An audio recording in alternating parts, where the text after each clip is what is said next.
I actually haven't been here since we took the sign down. Yeah. It was both 124 and 122. Our first spot, which was called Chini Indian Food Emporium, was in North Raleigh. I opened that as a cooking school slash little bazaar slash cafe. I opened that in May of 2022.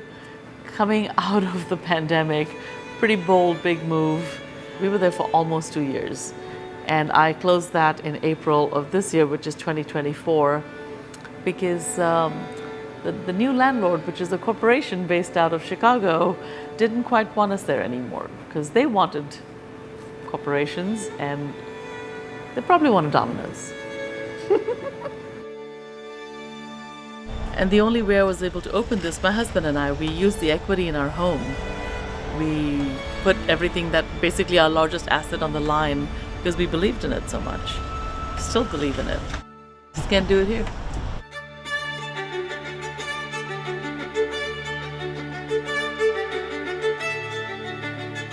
An independent restaurant owner, we're mavericks. We're the ones who get shit done. We're the ones who find a hole in the market. We have the most to lose, and yet we're the ones who put it all on the line. What did immigrants do when they first come to the country? They first need food that they can relate to. I'm Punjabi, which is North Indian. It's a North Indian community, but I was born and raised in Madras, which is in South India. So those two influences are very strong. Daily, that's what we ate, is North Indian food and South Indian food at home. But I also was a flight attendant and I traveled all over India.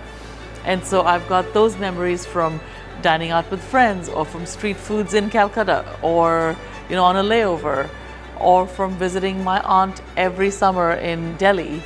And that food, her food, fed me, saved me, raised me.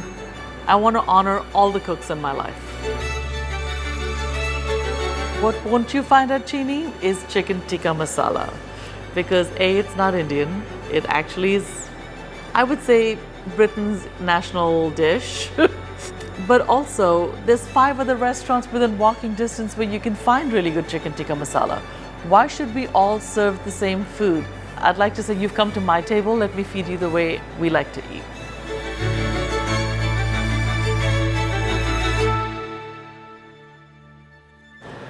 Being independent shouldn't mean being alone.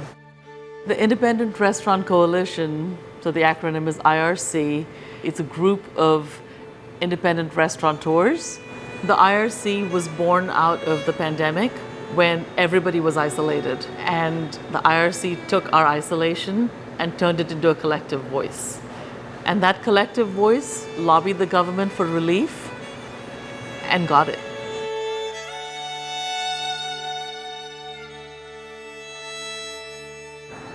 We're small, we're mighty, we are scrappy, we're tenacious. It has been proven from the inception of the IRC that when we put our minds to getting things done, we just get them done.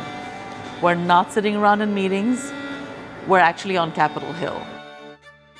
Currently, there's about 6 bills we're trying to pass. What we'd like is an easier legal way for immigrants to come work.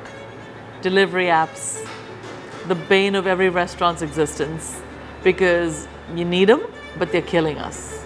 Childcare, big one in the restaurant industry. Can we stop punishing women for wanting a career or even a job and children? Oh gosh, credit card fees. There's another thing I like to say. If we're not making even that slightest bit of margin in the restaurant industry, then it's an expensive hobby. Why are we being taxed on a service charge that we are not getting to retain? These reservation bots are actually selling those desirable reservations, those prime reservation spots on the open market. And the restaurant sees none of those funds. The restaurant is not a participant in that.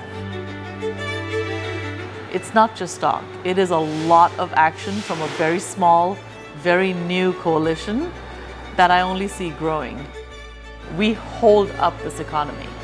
And when I say we hold it up, I don't mean the restaurateurs, I mean all of us who make up independent restaurants. Every dishwasher, every server, every farmer, every brewery owner, we all hold up this economy. Who's advocating on our behalf? Well, the IRC is. Corporations didn't start restaurants, independents did.